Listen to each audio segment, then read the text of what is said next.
Hi, in this video I will show you how to build the best possible PC you can under a certain budget. So if your name Kevin asks what would be the best PC you could buy non-pre-built for under $1,000 Canadian.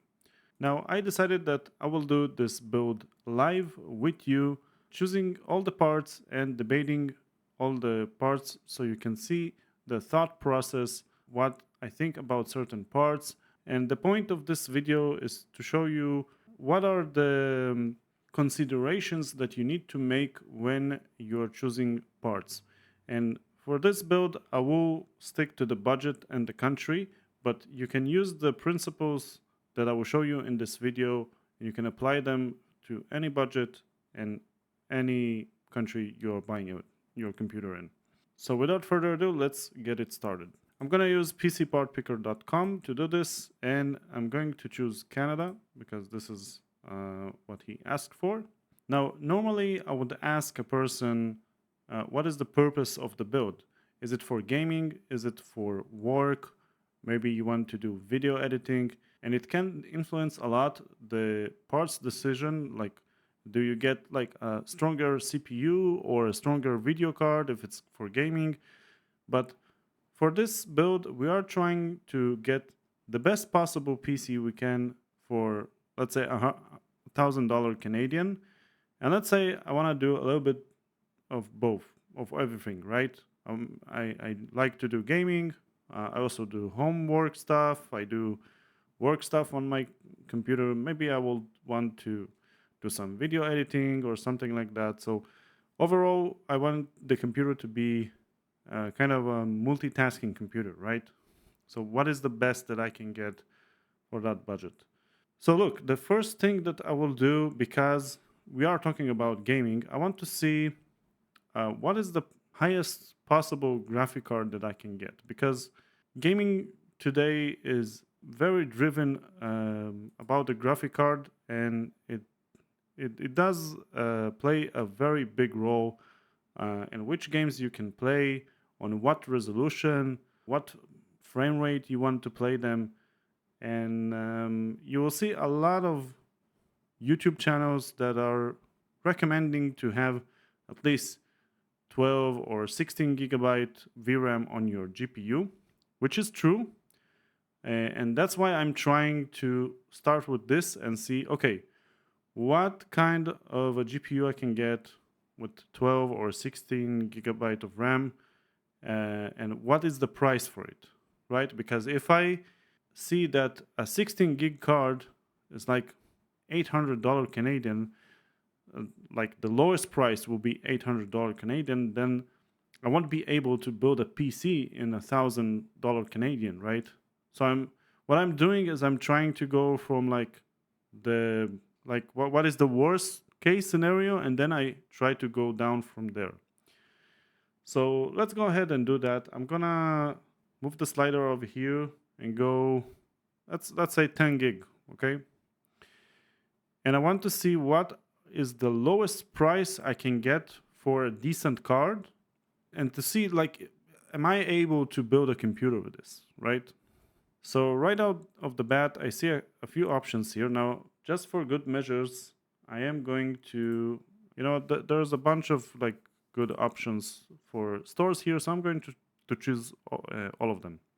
Okay, so right now I can get the B580, which is a very, very good option. Actually, a very solid card. Let me make it a little bit bigger for you. You can see some places it's out of stock.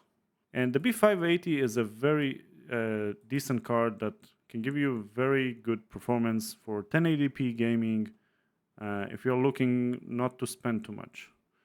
Now, I'm going to be honest. If I can get a B580 for $370 Canadian, I might want to try to get something maybe a little bit better. Now, I see the RX 7600 XT, and it is around 450 Canadian dollars. But let's say you don't know, is the 7600 XT is better than a B580? Then I'm going to check, right? So what I'm gonna do, I'm gonna go to YouTube And I'm gonna pick my favorite game, right? Like, let's say I'm playing, I don't know, Call of Duty Warzone, right? What I'm gonna do is I'm gonna type both of our graphic card versus B580. Okay, so over here I have a video which is testing the B580, the RTX 4060, and the RX 7600 in 18 games, which should give us a pretty good understanding if it's something good or not. But if you notice here, the RX 7600 is 8 gig, and what we chose is actually a 16 gig version. So you need to kind of pay attention to those like small details because a 16 gig card will be a lot better than an 8 gig card. So let's actually fix our search here and say 16 gig and see if we can get something. All right, there we go. We got test in 10 games with the 7600 XT 16 gig version. Okay, so I'm just gonna go ahead and see some games here. You can see Ghost of Tsushima. The B580 is pulling ahead a little bit. Now, when you look on tests like this, you want to see that the average frame rate is high, but you also want to see that the 1% low is also high. And the 1% low will be the small dips that you have when a game is like trying to render something very heavy and it's getting stuck and not moving too much and stuff like that. So overall, here we see that the B580 is a little bit better, but let's take a look on a few more options. So we have Stalker 2, and over here we can see that the RX 7600 XT is actually a little bit better, but not that by that much, right? It's like 5 FPS. It's not that big of a deal. Let's see Warhammer. Again, the B580 is pulling ahead a little bit. God of War. They're pretty much the same in God of War. Horizon Forbidden West. Again, the B580. Black Myth Wutong, which is a very hard game to run. We can see that the RX 7600 XT is a little bit better. So overall, these cards are very similar in performance, right? But let's see what else can we get. Like, what is the next level, right? What is the next step we can get? I see the A770. I see some more 7600 XT versions. Yeah, I don't see anything that interesting. I mean, most of the cards here are out of stock. Over here, I see a RX 7700 XT, and this one is $600. And this is the Sapphire Pulse, which is a pretty decent card. The reason why I know this is because I've seen a lot of builds with this card, right? But let's say if you see two cards and you're not sure which one is best, right? Then you can try to look at reviews. You can try to maybe look in YouTube videos if it's a good model or not. But usually the key guideline will be like if you see a video card that has like 3 fans, for example, then yeah, it has like a little bit better cooling. With that said, the fact that it has 3 fans and a little bit better cooling doesn't mean that that's the card you should get. I mean, I would be perfectly fine with the 2 fan version, right? If it's like a couple bucks less. You can see that because it has slightly better cooling, it can boost clock a little bit better. In the end of the day, yeah, it will give you slightly better performance, but nothing that you really feel. I tend to look at this this way. If you want to have a card that is like flashy, you know, you want to show that you have a big card and you have big ego, then yes. I mean, going with a big card, it's fun, right? I mean, it's a graphic card. You want it to be as huge as possible. But the performance with a big card compared to a small card will probably be pretty much the same. It's not that big of a deal. Okay, so a 7700 XT probably will be better than a B580, but let's say if you're not sure and you want to know, right? Or you have the 5060 Ti, which is also an option. So let's see if we can compare the 7700 XT to the B580 and see if it wins.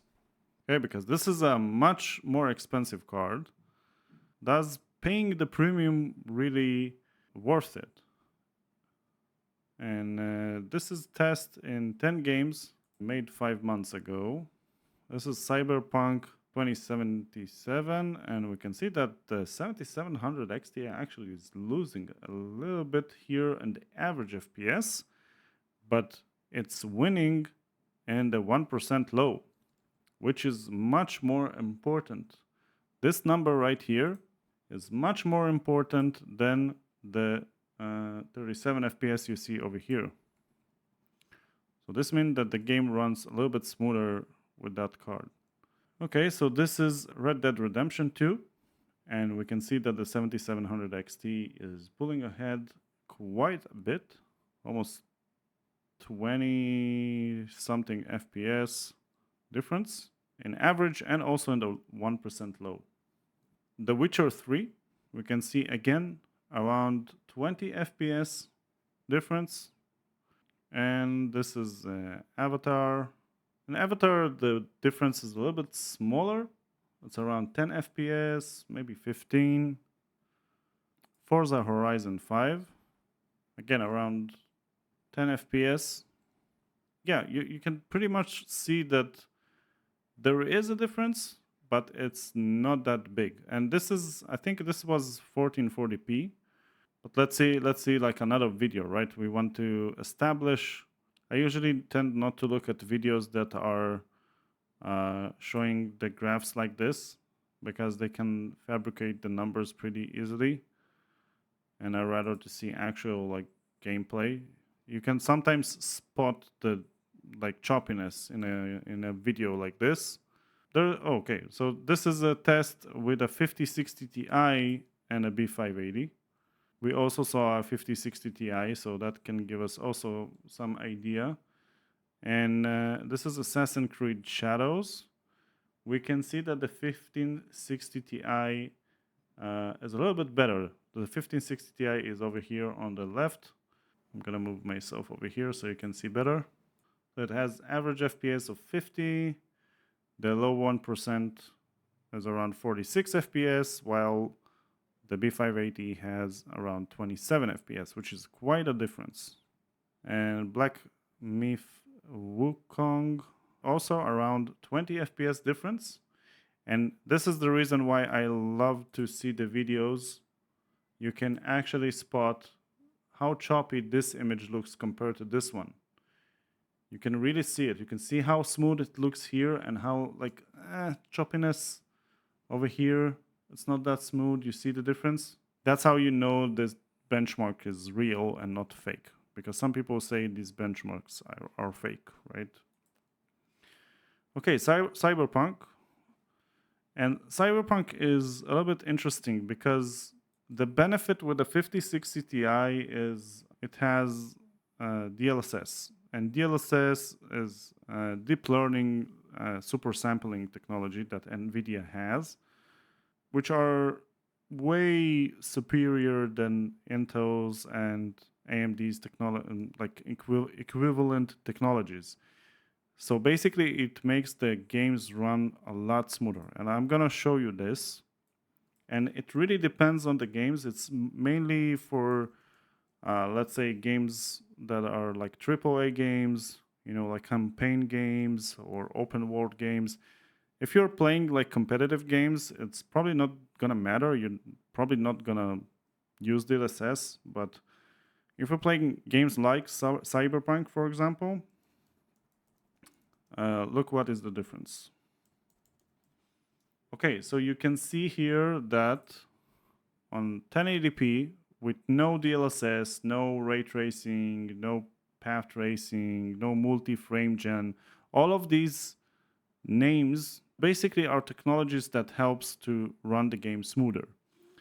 Okay, and you will see the difference in a bit, but for now, this is a 5060 Ti with Let's see what kind of CPU is using here. He's using the Ryzen 7 5800X3D, which is an AM4 CPU. It's not even that new. Like it has DDR4. I mean, the CPU is new. The platform is not new. It has DDR4 RAM with and it's 16 gigabytes.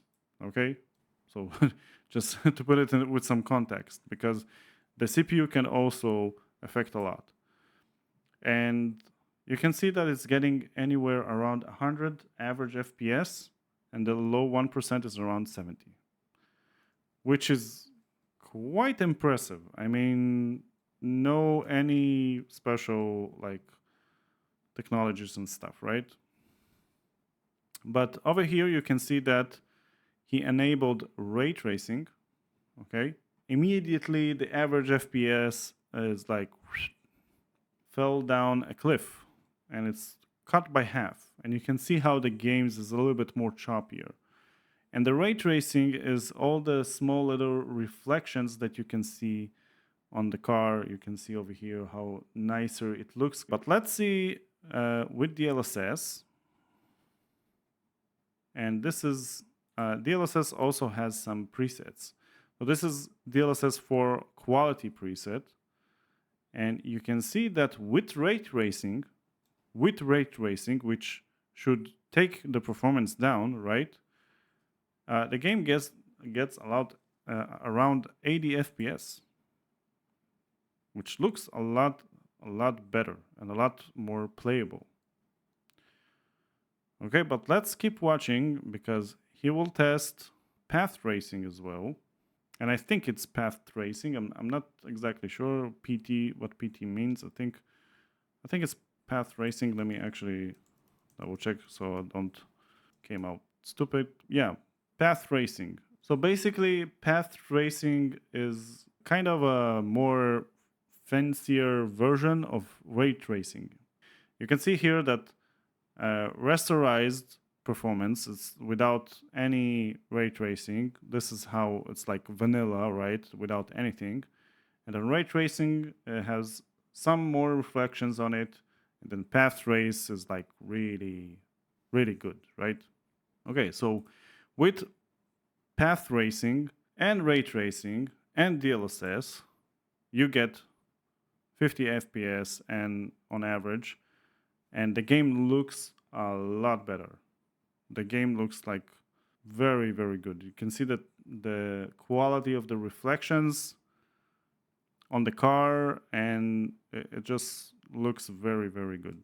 And now he's adding something that is called multi-frame gen. And multi-frame gen was announced on the last keynote that NVIDIA did when they announced the 5000 series cards. And basically, what multi-frame gen does is bumping the FPS like super crazy high, but it does come with a huge penalty in like image quality. It does affect a little bit image quality, and you can see some weird effects going on in some places. But if you want like a very smooth experience, then yeah, multi-frame gen just looks like crazy awesome. He's getting like 170 FPS. It looks kind of like sick. Now you can see that the low 1% is around 40 FPS, which means that multi-frame gen does has some drawbacks sometimes, and it's not perfect. It's still a pretty new technology, so yeah, it can have some downsides to it, but overall it does bump the FPS quite a lot. So the reason why I showed you all of this is because there is some benefit to go with an NVIDIA card. But if we are looking on all of this, right, we want to find the one that makes the most sense to us. And it really depends on which game you're playing, and also depends on your budget. I'm gonna go ahead and say, okay, I'm considering to get the 5060 Ti because I don't know which game I'm gonna play, and I want to have all this fancy schmancy technologies that NVIDIA has. I want to try to build a PC with that card. And if I won't be able to build a PC with a 5060 Ti, I can go back to 7700 XT, and I can even go back to B580, which looks a very compelling option in this category. So let's go ahead and see what 5060 Ti cards we have. And again, remember, like for example, if I'm looking here, okay, this one is out of stock. So yeah, not this one. But this Gigabyte WindForce, I'm like, okay, it's 208 millimeter card, so I know it's very small. And I have the Asus Prime, which is a 304 millimeter card. It's like 10, 10 centimeters more, right? Like it's a very big card. So I'm like, okay, a big card is better, right? Yeah, sure. If you want the big card, if you want like a big case with a big card, go for it. But if you don't want it and you want like maybe a mini build, right? Then you go for this one. It's not rocket science. I mean, at the end of the day, it doesn't super matter. Okay, and you also need to look about on the price. Okay, and you can see that some cards can boost clock a little bit more than other cards, but at the end of the day, it's not that big of a deal. Let me move myself over here. Okay, so I'm gonna go with the Asus Prime for now. Okay, I like the way it looks. I'm not gonna care about what stores I can get it too much right now. We're just doing it for like demonstration purposes. Okay. Okay, so $630 Canadian, and I need to pair a good CPU with it. Okay, so that's the next thing I'm gonna go ahead and choose. And with CPUs, yeah, you can go Intel, you can go AMD. You don't have too much options these days. AMD is a little bit better for gaming, but Intel also has some compelling options. If you go with LGA 1700 socket, and then let's actually see what the prices will be. And I am tempted to go and see what are the prices also in AM5 and AM4. AM5 will be the newest platform. I want to try and get, if I go Intel, I will try to get an i5. If I go Ryzen, I want to see whether there is with Ryzen 7 and Ryzen 5. Okay, so over here we can see we have for around $100 we can get the 5500. For 150 Canadian dollars we can get the 12400F. We can also get the Ryzen 5 5600 for 167. And what else there is here? I'm not gonna go with i5 14400F because I can get the 12400F and then save a little bit, like it's $30 cheaper, and I can upgrade in the future if I want and get a newer model, right? And by the way, for those of you who don't know, the first two digits are the generation. Okay, so a 14400F is 14 gen, a 13400F is a 13 gen, a 12400F is a 12 gen. And for us, you need to make sure that all of the generations, if you want to upgrade, have the same socket. So for socket 1700, you have 12, 13, and 14 gen. What you want is like, if you want to like keep an upgrade path, you want to get the i5, you want to get the 12 gen, for example, and maybe upgrade to like an i7 14 gen, and then you will feel like a little bit better like value for your upgrade. I don't see very interesting AMD options here. I mean, there is the 5700. You have the 5600X, which is also could be an option. But yeah, I mean, it's quite interesting here because this is very compelling. The 12400F for $150. Yeah, you know what? I'm gonna go ahead and choose this one for now. And look, if you're doing this kind of build with this kind of a CPU, it will be more gaming focused than productivity focused. Okay, if you want more productivity, you probably bump yourself to something like a Ryzen 7 5800X, which is an 8-core CPU, and it's a lot more stronger. But I'm gonna try and see if I can what I can squeeze in the budget, right? So let's take the 12400F, and I have around 200 and something uh, dollars, and I don't think I will be able to squeeze a lot of parts for that budget. So immediately I go and say, okay, I think I'm a little bit overspending on my GPU over here, and I'm gonna go ahead and pick the next best thing I can get. And because we did it before, we did the homework before, right? We know what is the next best thing we can get. We can go with the 7700 XT.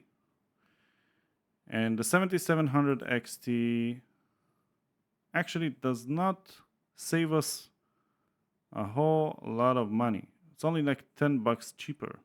Okay, can we maybe get a 4060 Ti? But if you go for the 4060 Ti, you want to make sure you go with the 16 gig version and not the 8 gig, because this card has an 16 gig and an 8 gig versions to it. So let's see, 16 gig. What are the prices? Also, above $600. So doesn't really make sense to us. So we need to go a little bit step downwards, right? So what was the next GPU that we could have got with? I think it was the Intel Arc B580. So let's go ahead and choose the B580. There's actually only one card that is available here, and that's the Intel card. And you can get it on Best Buy. Okay, so 369. It looks like it's available. Is it? Sold out online. Back order will ship by June 20th. It's like in a month. Damn. Okay. Titan OC. Yeah, it's 658. For that price, you better go with the 5060 Ti. So this is a tough one because I don't want to go with the 7600 XT because even the 16 gig version is not that great, to be honest. Yeah, let's try again. Okay, so we want anything that has 10 gigs of memory or more. RTX 3060 is a very like old card. Not I'm sorry, not very old, but yeah, it's like 2 generations old, so we don't really want that. On the other hand, I don't really see other good options. How about the A770? What is this ugly mother freaking card? Oh my god. That looks terrible. Yeah, this card is extremely weird. Okay, so look, the way I see it right now is unless we go with the 3060, we are going to pretty much, yeah, it's gonna be a big compromise here if we go with the 3060. But going with the 3060 can be good. We can maybe get faster CPU and then upgrade our GPU in the future. I mean, we don't need a cooler, right? Because we have let's think about this. We have a cooler with our CPU. This 12400 half comes with a stock cooler, which is not great, I know, but it will be fine for now. We can maybe upgrade to a better cooler in the future. For a motherboard, let's see what prices are we looking at. There's a B660M, which you can get for $120. It's not the greatest motherboard ever, but if you're on a budget, it could work. I mean, if we are looking to get the best possible performance for the money, This could be a very compelling option. There's even another version which looks slightly better that has a little bit of VRM cooling. And VRM are the parts that you have above where the CPU is sitting right here, and that's cooling the parts that gives electricity to the CPU. So I'm trying to see if I can get something like that. Let's actually sort all the B660 and B760 boards. And by the way, if you're looking for motherboards, you can see over here you have B, H, and Z. H is not better than B. The way they sort it here is actually a bit wrong. H is the like first tier of motherboards, and then you have B and you have Z. And the higher the board, you will have better connectivity, better power delivery, better everything. Okay, but usually B is the one you want.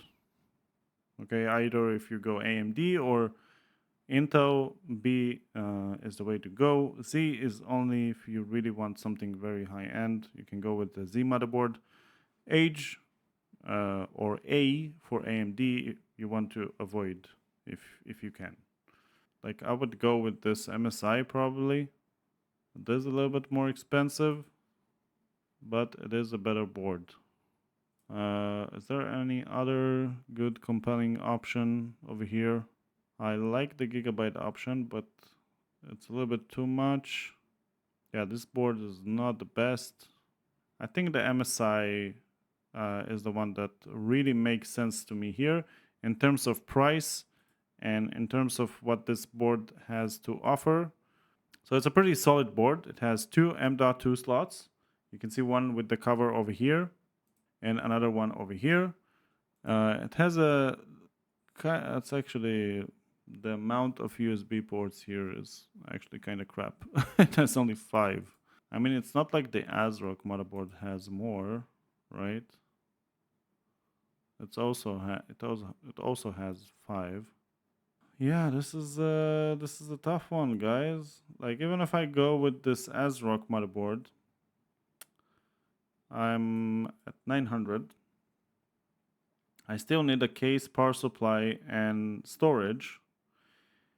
And look, for storage, it would be good to go with a 1 terabyte drive for your games, but you can also start with 500 and then upgrade in the future because you get a motherboard that has two M.2 slots. It can be an option. Maybe you have like an old drive that you can get from like your old PC or something like that. Again, I am really trying not to downgrade our graphic card because it is, if we are building a computer for gaming, it is going to be the most important part in the system. Um, so yeah, 500 gig. We have the Kingston NV3, which is a very solid SSD. And SSDs, you kind of need to know. The Kingston NV3 is one of the more known ones. You have this Team Group, which is also very good. The Crucial P3 Plus is one of the crowd's favorite, but it is, I mean, it is $5 cheaper. I mean, yeah, sure. $5 more expensive. Sorry. I mean, yeah, okay, we can go with this one, but I would actually prefer to save here a little bit because right now every dollar will count. Okay, we still need memory. So we're gonna go ahead and pick, as you saw in the video, we don't really need more than 16 gigs of RAM for good performance. And because, let's see, if this board, yeah, this board does has only 2 RAM slots.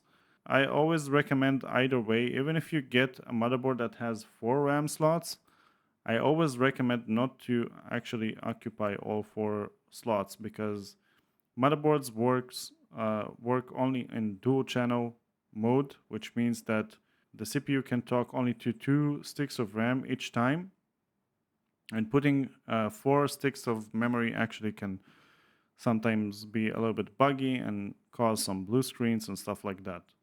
So I don't really recommend occupying 4 slots, even if you can. So we can start with 16 gig. We can upgrade to 32 if we really need to in the future. I mean, the only reason why would you want 32 gigs if you do like, let's say, like video editing or something like that, or something that is very memory intensive, right? I don't know. Maybe you're doing like virtualization and you want to learn like coding and stuff like that. But with that, you will probably need to compromise on your GPU and get a little bit faster CPU and maybe a little bit better motherboard. So everything has a trade-off, right? When you pick RAM, you want to make sure that you get good latency, okay? And good is being the lowest latency possible. But I want to see, because I think the motherboard that I chose is actually DDR5, and we want DDR4 because the performance is very similar, but the price of DDR4 RAM is cheaper. So let's see. I mean, all the cheap motherboards will have 5 USB ports. This is just a fact that we will have to live with, as there's nothing that we can do too much, unfortunately, but we just see what we can get over here. Yeah. Okay. So let's see. So I'm literally gonna pick the first kit that I see here because it's a very good kit. It's Team Force, good budget, RAM, and there's nothing much to it, right? It has 10 nanosecond latency, which is pretty much what you want. 3200 megahertz speed. Yeah, I mean, it's something known. It has heat spreaders on it, and it's cheap. So yeah, I'm literally gonna pick this one. Yeah, I am a little bit over budget. And I think if I go with a very cheap case and a very cheap like power supply, I can finish this build at 1100. I think in this case, going a little bit over budget will make sense, because the problem here that you can't really go with one step below if you go on a video card. You can compromise and go with an 8 gig card of some sort, okay? Let's say, for example, around $400, $500, you can go with the RTX 4060, but no one really likes this card because it has very similar performance to 3060, and it's not the best. You do pay a little bit more extra for a newer card, but the performance is pretty much the same, and we don't really want that. The 7600 XT is it's not the best, even the 16 gig card. You could go with the 5060 Ti 8 gig, but I mean, why?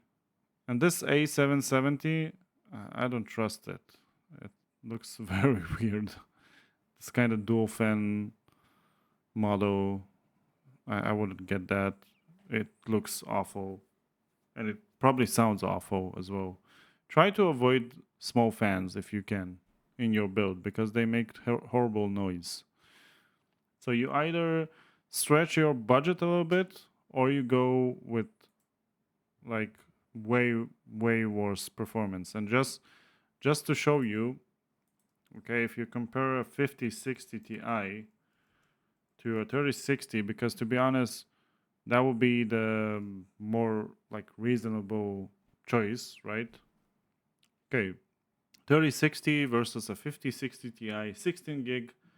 You can see that in Doom, for example, 30 more FPS. It's the difference between having a game that runs on 40 FPS and 72 FPS. I would want the 72 FPS if I'm gonna be honest with you. Especially if you are going to buy, or if you have a 2K monitor, or if you have like a very nice monitor and you want to use it. Maybe you want to plug this PC to your, I don't know, TV, and you have a 4K TV, you would want the 16 gigs. You don't. The RTX 3060 has 12 gigs, but it's much older card. The processor on it is a lot slower. So it doesn't make sense to go with this card in this kind of budget. If your budget was like 800, yeah, I would say go with the 3060, no question. But 1,000, it's like you have to spend that extra 100, 150 to get at least something that you would be happy with. I mean, we did go with the most cheap motherboard and most bare bones CPU that will be able to run our games, but this is the part where you don't want to cheap on. Look at the difference. It's like day and night, pretty much across all games. What is this? This is Assassin's Creed Shadows. Look at the picture on the left.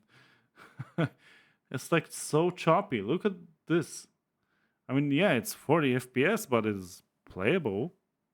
And this is, yeah, a game that I don't know anything about. Let's see, Cyberpunk, 70 FPS compared to 33. I mean, Warhammer, 100 FPS compared to 54. Yeah, I'm sorry, but I'm going to spend extra $100. It just doesn't make any sense to not do so. Just to complete the build, right, for a power supply, you would want to go with something good.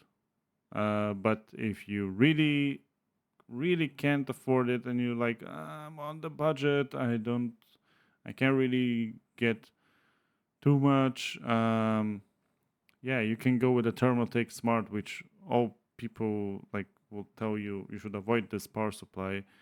But I would recommend again, try to get something a little bit better because these are the parts that you don't want to cheap on.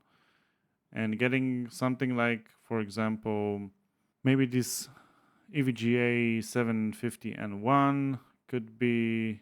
I mean, the good thing about 5060 Ti and even the 16 gig version, it's 180 watt. So you don't really need crazy high end power supply, especially if you go with something like an i5 12400F. My preferred choice is this power supply, for example. I really like this MSI Mag A650BN. I have one, I use it. It's great. It is more expensive, but again, this is a part where I don't like to cheap on. I like to get a good power supply. A case, I mean, like what is like the most bare bone like case that we can get here? Uh, this Antec one, for example. I actually did a review on it. It's okay. It's not crazy good. The fans are a little bit loud, but it has solid build quality. And I actually think this case, our graphic card won't get in it because it is a little bit narrow. But something similar to this could be a good option. What is there here? Montec Extreme Mesh. This one also looks a little bit narrow, but let's see what they say here. Yeah, maximum video card length 305. Remember, our card is 304. It's a little bit on the. It's very close, so we need to get something else. I've seen this company pop a lot lately. This Dark Flash brand, but yeah, I would get something else probably. How about this Deep?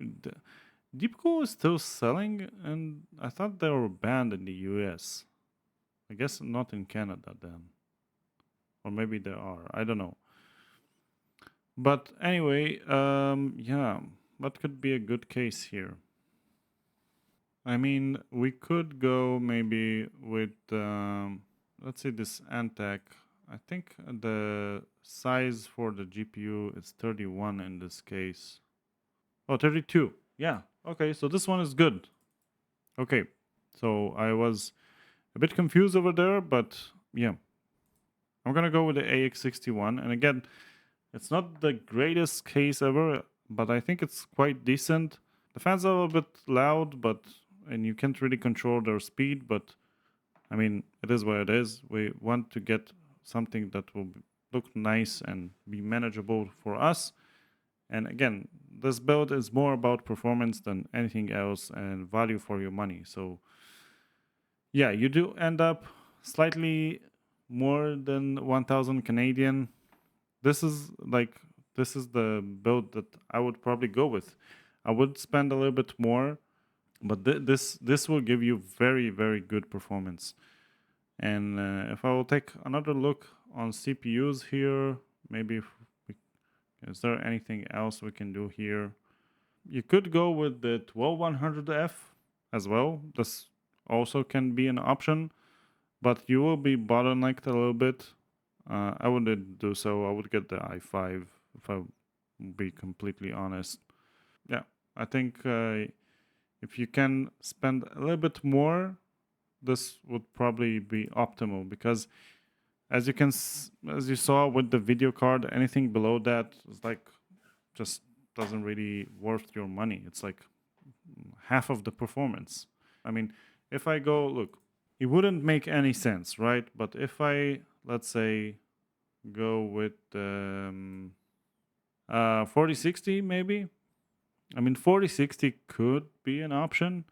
It is a little bit better than the 3060 if you consider DLSS and stuff like that. So yeah, 4060.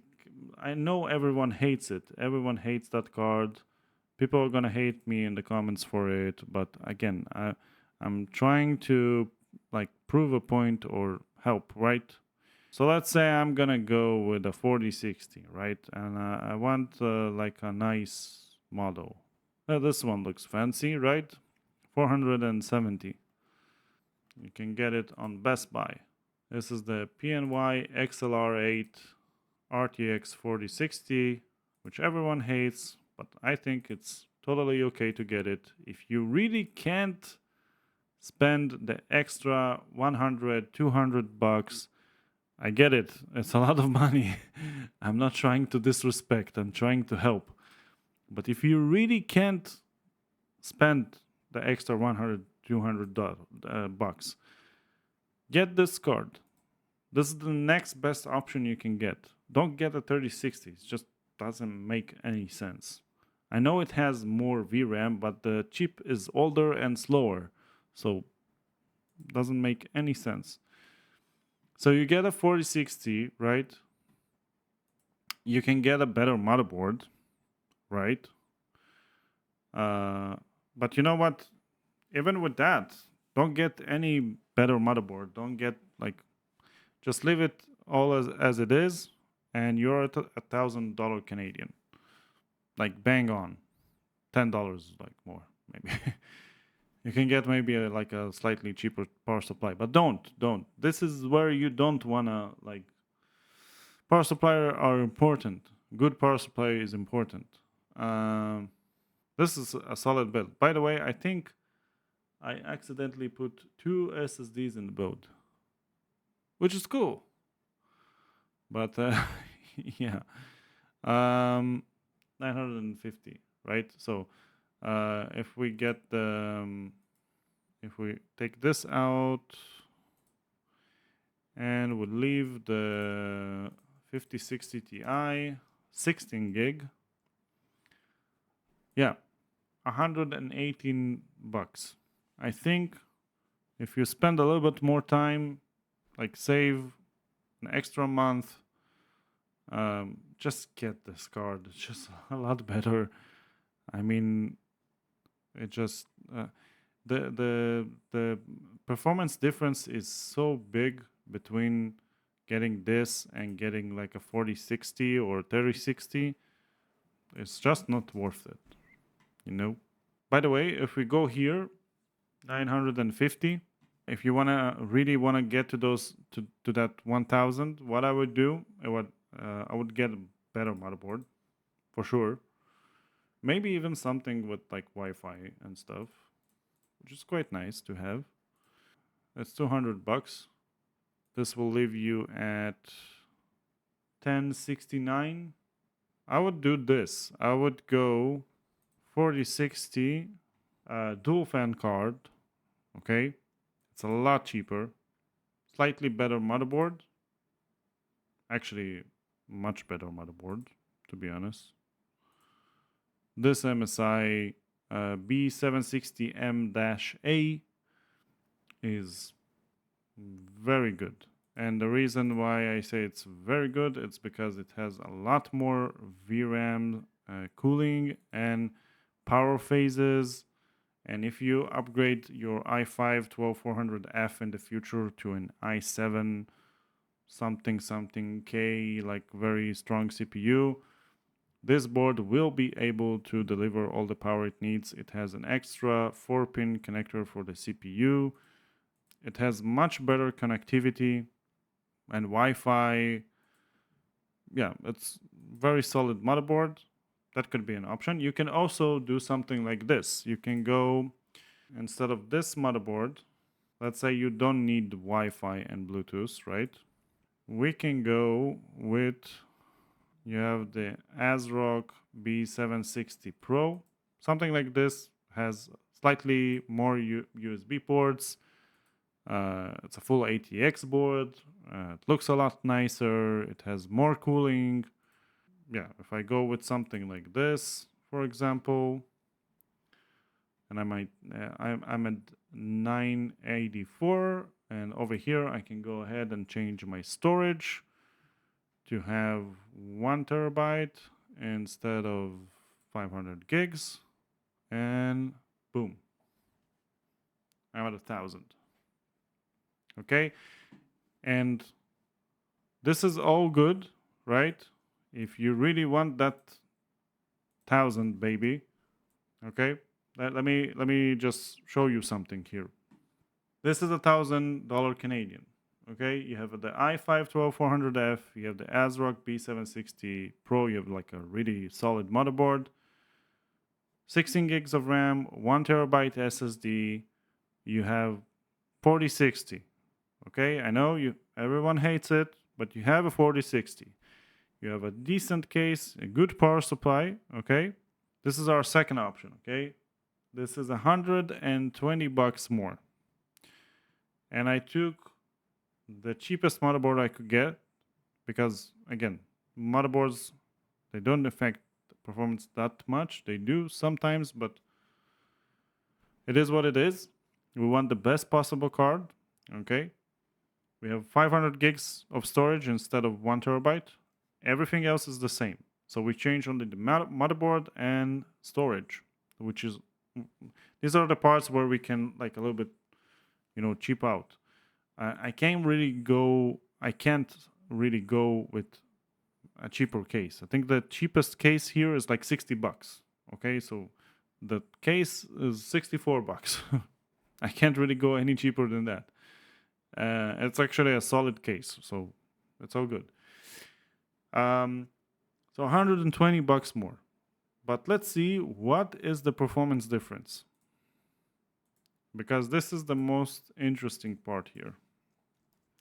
RTX 4060 versus 5060 Ti 16 gigs. And with that, we are going to finish the video. Oh, by the way, there is a 4060 Ti 16 gig, but I think it's more expensive than a 5060 Ti.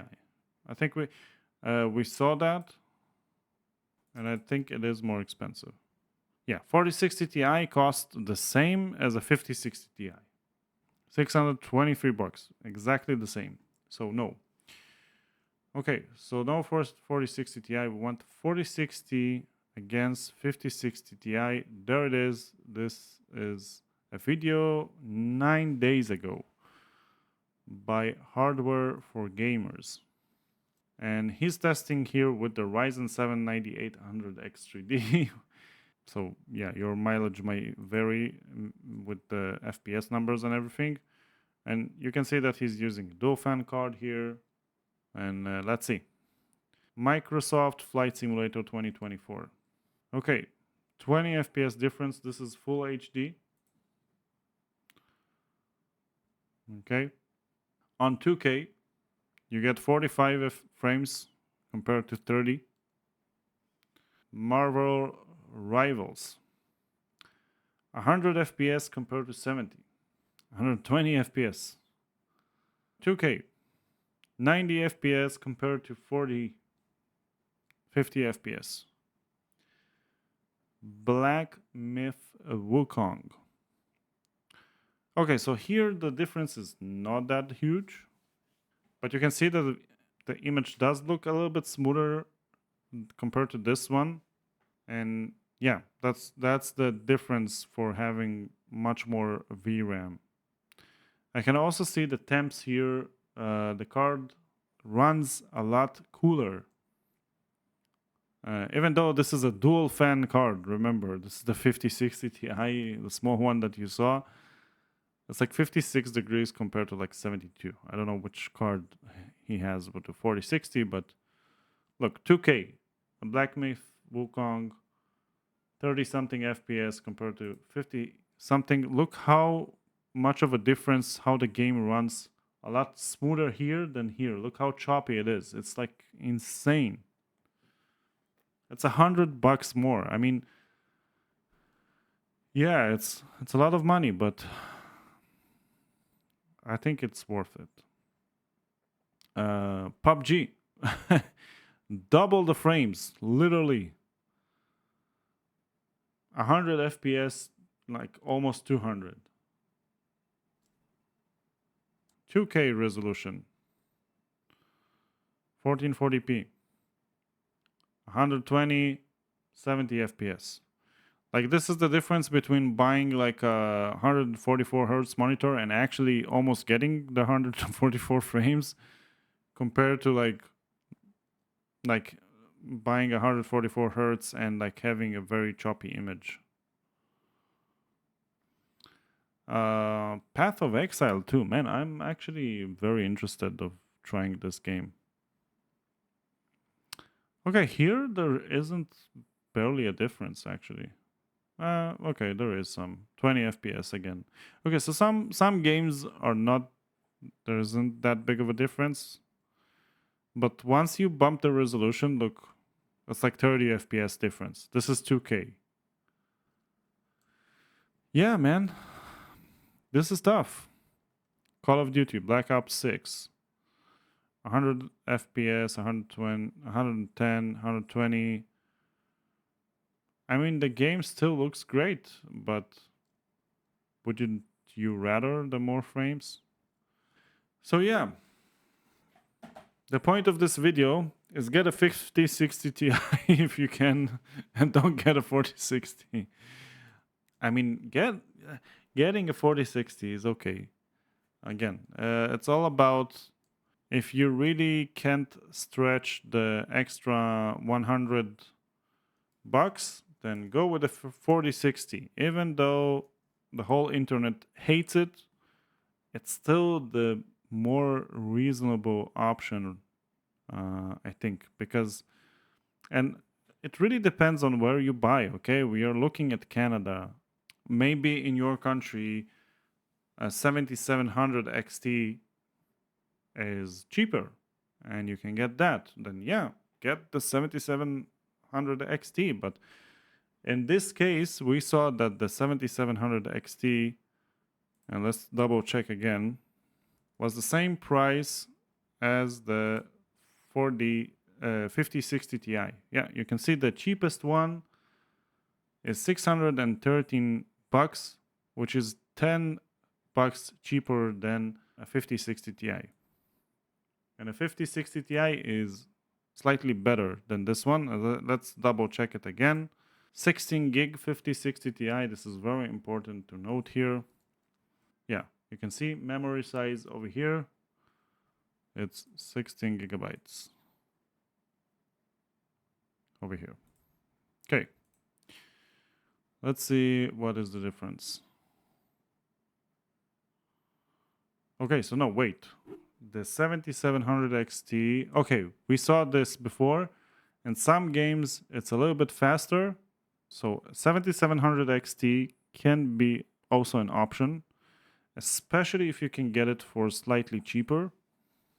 But like I showed you before in the beginning, it really depends on the kind of games you play, because NVIDIA does have the upper hand in terms of like DLSS and multi-frame gen and all of that stuff. And as you can see, in some games, they have a very similar performance, and the NVIDIA card actually pulls ahead in some games. Not by much, but again, we're looking at similar price cards here. This is Cyberpunk, pretty much the same. Okay?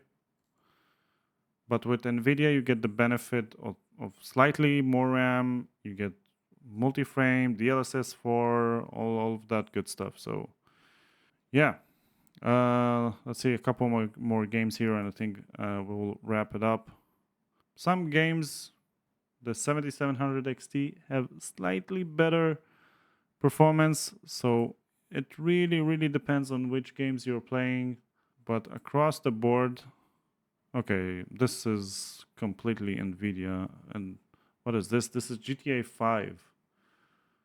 Literally one of the most popular games, especially right now. And you can see that the 5060 Ti is crushing here. Hogwarts Legacy, RX 7700 XT is a little bit better. So yeah, again, really depends which games are you playing. And yeah, with that, we are finishing this video and we'll wrap this up. I know it's a little bit of a long video, but I hope you got a lot of value out of this. And this was, again, just to show you how the thought process of building a gaming PC should be. What are the compromises you need to make, and where and how and when you shouldn't make them. Just remember that you want always to start with a good graphic card, see what are the options, see what prices you can get it for, and then you build around it. Because you don't want to like get an i7 and like a $300 motherboard and like 32 gigs of RAM and like super expensive case, and then buy like a very bad GPU. And you can see that even a difference of like one generation and like one model, like a 4060 to a 5060 Ti, is one model difference and one generation difference, and there's like a huge bump in performance. You're better off just get a good card and spend your money right, and you can cheap on the storage. You can put more storage later, right? You can put the most minimal RAM you can put. You can go with the cheapest motherboard you can find, because motherboards don't really affect performance that much. They do have some important stuff and an important role in your PC, but it's all about compromises. You can go with slightly less faster card and get fancier motherboard if you want. So, I mean, it's your money. You do whatever you want with it. But if you are looking to get the best performance, this is how I work. This is how I look at things. This is what I think you should do. And if you don't agree with me, type in the comments down below. And I will see you in the next video. Thank you for watching. And if you have any suggestions, ideas, feel free to type it down below. If you want to support the channel, you can do it by clicking the link in the description for our Buy Me a Coffee page. And yeah, if you haven't subscribed, make sure to subscribe. Oh, by the way, I forgot to say that the links for both of the builds will be in the description down below as well. Maybe I will pin them as a comment. See you.